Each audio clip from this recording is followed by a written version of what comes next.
লাল? না, এটা লাল না। তাহলে এটা কি? সে লাল বাদে অন্য সবগুলো রঙের কম্বিনেশন। কেমনে কি ভাই? কারণ আমরা একটা জিনিস তখনই দেখি যখন ওটার থেকে রিফ্লেক্ট হয়ে আমাদের চোখে আসে। তো সাদা আলো যখন এনআইসা পরে এটাকে লাল দেখা যাইতেছে, তার মানে হচ্ছে একমাত্র লাল ফ্রিকোয়েন্সির আলোটা রিফ্লেক্ট হয়ে আসতেছে, আর বাকি 6টা ফ্রিকোয়েন্সি অ্যাবজর্ব হইতেছে। তার মানে তার শরীরের কথা যদি চিন্তা করেন, তার শরীরে কি আটকে আছে?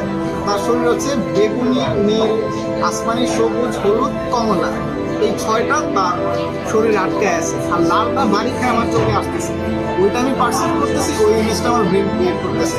সো লাল জিনিসটা এইখানে না, লাল জিনিসটা এইখানে।